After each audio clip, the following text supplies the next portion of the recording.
मसला मेरा क्या करना है। जो पार्टी अभी भी गफलत की नींद में है, जिनको इस चीज का अहंकार है कि अरे हम ईवीएम नहीं ठीक है, क्या सड़कों पे जाएंगे, हमारे पीछे तो इतने लोग हैं, जिन पार्टीज को ये वहम है कि आप संविधान का नाटक करके संविधान की किताबें उठाकर सड़कों पे रैलीज निकालोगे और बोलोगे कि हम संविधान बचाने निकलेंगे और दूसरे का वोट काट के अपनी सरकार बना लेंगे, तो आप सब इस देश की अखंडता को, इस देश को कमजोर कर रहे हो। क्योंकि इस चीज से अगर आपको लग रहा है कि भाजपा आपकी संख्या से डरती है, अगर आपको लग रहा है कि आरएसएस आपकी संख्या ज्यादा आपको जीतने देगी, तो नहीं, वो साम दाम दंड भेद की राजनीति करी है। इतना परेशान है।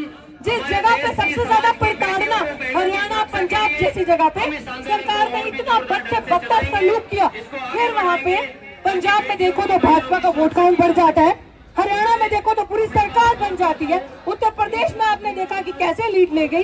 तो ये सारी चीजें सिर्फ और सिर्फ ईवीएम के तहत हो रही है। और कितने लोग 8-8, 9-9 मुकदमे में झेल रही हूँ।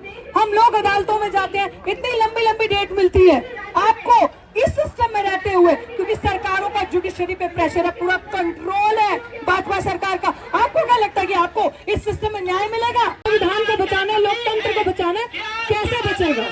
आपके सारे सवालों के जवाब कुछ जितना मुझे ज्ञान है और जो मैंने सहा है, क्योंकि हम वो लोग हैं जो प्रैक्टिकली जमीन पे लगते हैं, हम वो लोग हैं जो बातें करके नहीं जाते। जब हम ईवीएम का मुद्दा उठाते थे, बोलते थे, तो वो कहते थे कि आपका सबूत क्या है, किस आधार पे आप अपनी बात रख रहे हो।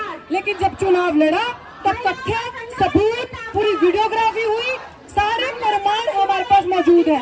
सरकारें आपको ये दिखाने के लिए कि ईवीएम 100% सेफ है, ईवीएम से चुनाव होना चाहिए, कोई दिक्कत नहीं है। आरएसएस के लोग खुद ऐसी पिटीशन सुप्रीम कोर्ट में डलवाते हैं खुद, ताकि उनके मनुवादी जजेस उन पिटीशंस को डिस्पोज ऑफ करें, गलत बयानबाजी करके वहां पे जानबूझ के वो बंद कर दे और दिखाएं कि देखिए उनकी पिटीशन थी और वो रद्द हो गई और ईवीएम 100% सुरक्षित है, सेफ है। ये आपको भ्रमित किया जाता है। प्राचा साहब की पिटीशन वहां पे पड़ी है, सुनवाई होती है और डिटेल में मैं नहीं इस चीज की, आई थिंक प्राचा साहब आपको खुद बताएंगे। इसी चीज के लिए हम लोगों ने ये मुहिम बड़े ईमानदारी से और बड़े दुख से ये छेड़ी है कि अगर हम नहीं लड़ेंगे तो कोई नहीं इसे लड़ेगा।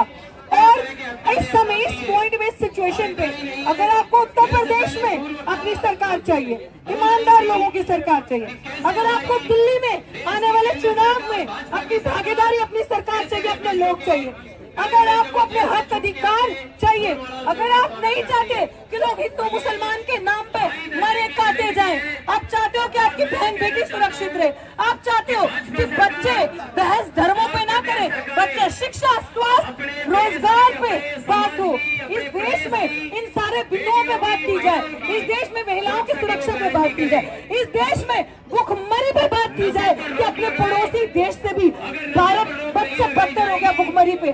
शर्म नहीं आती?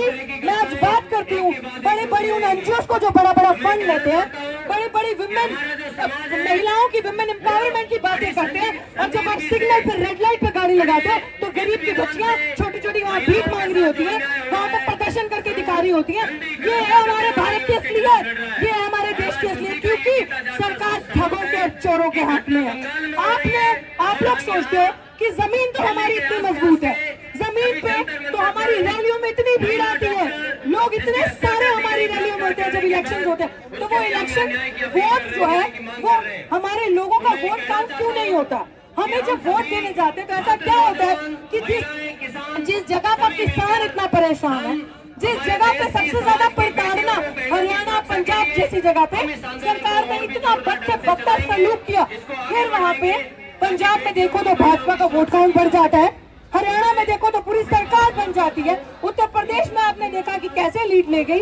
तो ये सारी चीजें सिर्फ और सिर्फ ईवीएम के तहत हो रही है। और जिन लोगों को ये चीज लग रहा है कि ईवीएम का मसला मेरा क्या करना है, जो पार्टी अभी भी गफलत की नींद में है, जिनको इस चीज का अहंकार है कि अरे हम ईवीएम नहीं ठीक है, क्या सड़कों पे जाएंगे, हमारे पीछे तो इतने लोग हैं, जिन पार्टीज को ये वहम है कि आप संविधान का नाटक करके संविधान की किताबें उठाकर सड़कों पे रैलीज निकालोगे और बोलोगे कि हम संविधान बचाने निकलेंगे और दूसरे का वोट काट के अपनी सरकार बना लेंगे, तो आप सब इस देश की अखंडता को, इस देश को कमजोर कर रहे हो। क्योंकि इस चीज से अगर आपको लग रहा है कि भाजपा आपकी संख्या से डरती है, अगर आपको लग रहा है कि आरएसएस आपकी संख्या ज्यादा आपको जीतने देगी, तो नहीं, वो साम दाम दंड भेद की राजनीति करी है। उसे पता है कि किस तरीके से सत्ता में रहना है, उसे पता है बेईमानी करके, ईवीएम का इस्तेमाल करके, ईवीएम की आपने देखा होगा कि हरियाणा में किस तरीके की वीडियोस वायरल हुई। एक राज्य में, हरियाणा में, एक डिस्ट्रिक्ट में, आप यकीन नहीं मानेंगे, 6:30 बजे तक वोटिंग हो रही थी। वो विधायक वहां का चिल्लाता मर गया कि बेईमानी हो रही है, चोरी हो रही है, देखो अभी तक बूथ खुला और वोटिंग हो रही है। ये सारी चीजें ऐसे ही हो जाती है हवा में। कितनी वीडियोस वायरल होती हैं कि ईवीएम सेफ नहीं है। राजा सर को आपने देखा कि लगातार जिस दिन से इस लड़ाई को लड़ रहे हैं, लगातार आवाज उठा रहे हैं आप सबको जागरूक करने के लिए। तो मैं ये चाहती हूँ कि अगर मेरी बहनें जितनी भी यहाँ पे बैठी हैं, वो चाहती है कि हम सुरक्षित आधी रात को भी सड़कों पे चले, हम सुरक्षित कभी भी सर उठा के कहीं पे भी निकल सकते हैं, हमें डर ना हो कि कोई हफ्सी आकर हमें अटैक करेगा, खाएगा, या हमारे साथ बदसलूकी करेगा, या हमारा अपहरण होगा, या किसी गरीब की बहन बच्ची का रेप होगा। तो आप लोगों को ईवीएम की लड़ाई लड़नी है, क्योंकि most of the things in this country are happening with agenda, popular propaganda. सरकार स्टेट स्पॉन्सर्ड रिलीजन बनाती है, स्टेट स्पॉन्सर्ड हेट्रेड जो है वो पैदा करती है, कम्युनल राइट्स जो है वो सरकार खुद पैदा करती है, ताकि आप और हम जैसे लोग ईवीएम के बारे में बात ना करें, आप और हम जैसे लोग रोजगार बेरोजगारी के बारे में बात ना करें, भुखमरी के बारे में बात ना करें, और मुद्दों से भटक जाएं, और फिर सरकार की पॉपुलर प्रोपेगेंडा हेट का नैरेटिव चला के और अपनी सरकार बना ले, और हम लोग फिर वहां बैठे देखते रहे। तो आप मुझे बताएं कि आप सब कितने लोगों के पास युवा खड़े हैं, कितने लोगों के पास सरकारी नौकरी है, कितने लोग, और है किसी के पास सरकारी नौकरी है आप में से? नहीं होगी भाई, हमें पता है, क्योंकि हम जैसे जागरूक लोग इन चीजों को उठाते हैं, इन मुद्दों पे बाहर निकलते हैं। कितने लोग 8-8, 9-9 मुकदमे में झेल रही हूँ, हम लोग अदालतों में जाते हैं, इतनी लंबी लंबी डेट मिलती है आपको इस सिस्टम में रहते हुए, क्योंकि सरकारों का जुडिशरी पे प्रेशर है, पूरा कंट्रोल है भाजपा सरकार का। आपको क्या लगता है कि आपको इस सिस्टम में न्याय मिलेगा? आपको क्या लगता है कि आपको जस्टिस मिलेगा इस सिस्टम में जब तक आप लड़ोगे नहीं? बस हम लोगों का एक ही काम रह गया कि 85% है, हम आज के सेंसस के हिसाब से हम 92.5% है। कहाँ पे हम 92.5%? सड़कों पे है, सरकार हमें बांटती है, वर्गीकरण करके विभाजन किया। हम लोगों को जो हमारा हक है, अधिकार, वो नहीं देना, लेकिन ये बताना कि इसका अधिकार वो खा गया। कितनी 2014 के हिसाब बाद से आपने देखा कि गरीबी, भुखमरी, हेट्रेड, निकम्मापन, जितना युवाओं को भड़काना और उग्र का माहौल बढ़ गया। तो मेरी सबसे यही कहना है कि जितने भी लोग आज अपनी सलाह देकर जाएं, आज अपना बताकर जाएं हमें कि किस तरीके से इस लड़ाई को और मजबूत किया जा सकता है, और हम लोग, कोई भी पार्टी बचेगी नहीं। मैं प्राचा सर, मेरी रिक्वेस्ट है कि हम एक मेमोरेंडम लेके, अगर वो बहुत बड़े लोग हैं पार्टीज वाले, विपक्षी, तो हम उनके पास चलते हैं। अगर उनके अंदर इतना एटीट्यूड और इतनी अकड़ है कि हम लोगों के पास इतना जनाधिकार और इतना वोट है, अगर आप लोगों को शर्म नहीं है कि सड़कों पे आना है, तो हम लोगों का पूरा डेलीगेशन आपके पास आएगा और आपसे रिक्वेस्ट करेगा कि मरो, शर्म करो, सड़क पे आओ। क्योंकि अगर तुम लोग सड़कों पे नहीं आओगे तो हम जैसे युवा का भविष्य जो है वो अंधकार में है, हमारी आने वाली पीढ़ियां बचेंगी नहीं, नस्लें गुलाम पैदा होंगी। आज भी यहाँ एक एक जागरूक बंदा आया अपने हक अधिकार की लड़ाई लड़ने के लिए, और जागरूक लोग ये नहीं देखते कि भीड़ इकट्ठी हो रही है कि नहीं हो रही, ये नहीं देखते कि पड़ोसी जाएगा, वो जाएगा तो मैं जाऊंगा।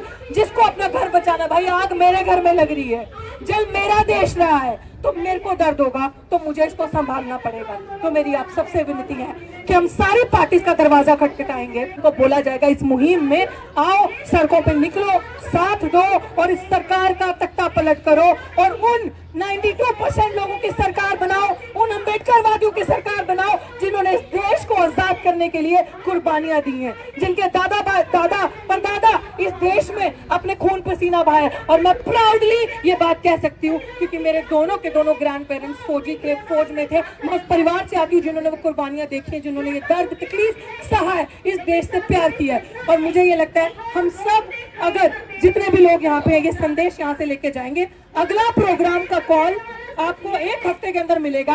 और हम किसी का इंतजार नहीं करते, हमें जरूरत नहीं है दलालों की, हमें जरूरत नहीं है ऐसे लोगों की जो चंदाखोर लोग हैं, हमें जरूरत नहीं है ऐसे लोगों के साथ की जो गरीब लोगों को बड़ी बड़ी भीड़ लगाएंगे, भड़काएंगे और ऐसे प्रोग्राम करके चले जाएंगे जिसका कोई सोल्यूशन नहीं होता।